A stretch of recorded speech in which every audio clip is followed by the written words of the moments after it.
ధాన్యం కొనుగోలు చేయడంలో ప్రభుత్వం వైఫల్యం చెందిందని సిపిఎం జిల్లా కార్యదర్శి తుమ్మల వీరారెడ్డి అన్నారు. ఉద్దేశపూర్వకంగానే అధికార యంత్రాంగం ధాన్యాన్ని వేగంగా కొనుగోలు చేయడం లేదని ఆరోపించారు. సిపిఎం నల్గొండ పట్టణ కమిటీ ఆధ్వర్యంలో ఎస్ఎల్బీసీలోని ధాన్యం కొనుగోలు కేంద్రాన్ని సిపిఎం నాయకులు పరిశీలించి సమస్యల గురించి రైతులను అడిగి తెలుసుకున్నారు. ఈ సందర్భంగా సిపిఎం జిల్లా కార్యదర్శి తుమ్మల వీరారెడ్డి మాట్లాడుతూ, ధాన్యం వేగంగా కొనుగోలు చేయకపోవడం వల్లే అకాల వర్షాలు వచ్చి ధాన్యం తడిసిపోతోందని, దీంతో రైతులు నష్టపోతున్నారని, అయినప్పటికీ ప్రభుత్వంలో చలనం రావడం లేదని విమర్శించారు. కొనుగోలు చేసిన ధాన్యంలో 50% కూడా మిల్లులకు తరలించలేదని, ఇది అధికార యంత్రాంగం వైఫల్యమేనని అన్నారు. మంత్రులు, అధికారులు ధాన్యం కొనుగోలు కేంద్రాలకు వచ్చి ఎందుకు పరిస్థితిని పరిశీలించడం లేదని ప్రశ్నించారు. తక్షణమే అధికార యంత్రాంగం స్పందించి యుద్ధ ప్రాతిపదికన ధాన్యం కొనుగోళ్లు చేపట్టాలని డిమాండ్ చేశారు. ఈ కార్యక్రమంలో సిపిఎం జిల్లా కార్యదర్శి వర్గ సభ్యుడు సయ్యద్ హాషం, జిల్లా కమిటీ సభ్యుడు ఎండి సలీం, పట్టణ కార్యదర్శి దండంపల్లి సత్తయ్య, మండల కార్యదర్శి నలపరాజు సైదులు, దండంపల్లి సరోజ, వెలుగు రాములు, మారయ్య, ఎల్లయ్య, శేఖరెడ్డి, సులోచన, పరమేష్, శ్రీకాంత్, రాజు, రామచంద్రు, మాధవ్, నగేష్ తదితరులు పాల్గొన్నారు. 33,000 మెట్రిక్ టన్నుల ధాన్యమే ఉంది. ఇంకా లక్ష మెట్రిక్ టన్నుల ధాన్యం ఉంది. ఎప్పుడు చేస్తారు ఇవి? ఇంకా మళ్ళీ వానకాలం వచ్చినా తడిసిపోయే పరిస్థితి వచ్చింది.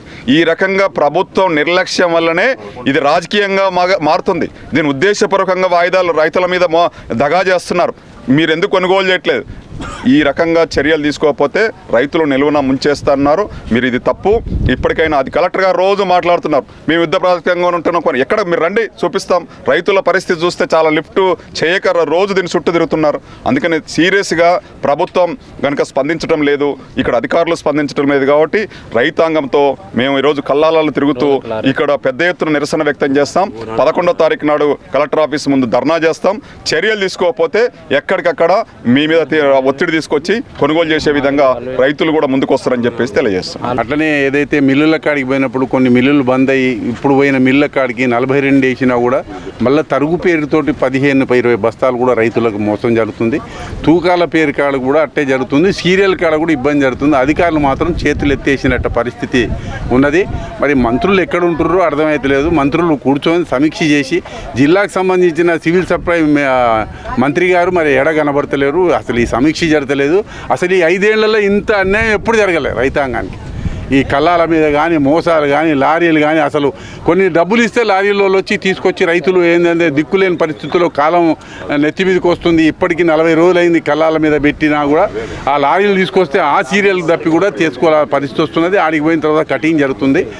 11వ తారీఖు నాడు కలెక్టరేట్ ముందు ధర్నా జరుగుతుంది. ఇవన్నీ సమీక్ష లోపల జరుపుకి తక్షణం దాని మీద చర్య తీసుకుంటే బాగుంటుంది. ఇవన్నీ తూకాలలో ఇబ్బంది జరుగుతుంది. రకమైనటువంటి దోపకం జరుగుతూ ఉంది.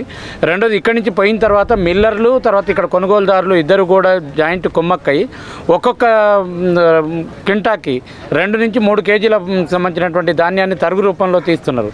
దీంతో ఒక లారీకి మినిమం ఎక్కువ నష్టపోయేటటువంటి పరిస్థితి వస్తూ ఉంది. లారీలు కూడా రానటువంటి పరిస్థితి. హమాలీలు ఇక్కడ కావలి కాస్తున్నారు.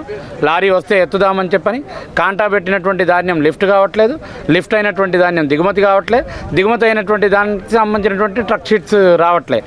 దీని విషయంలో జిల్లా కలెక్టర్ గారు పై మాటలు చెప్తున్నాడు తప్ప కింద ఫీల్డ్ అంతా కూడా ఇంకా సగం ధాన్యం ఎక్కడిదక్కడే ఉన్నది. వెంటనే ఈ ధాన్యాన్ని కొనుగోలు చేయడం కోసం దీన్ని పూర్తి స్థాయిలో స్పీడప్ చేయాలని చెప్పి సిపిఎం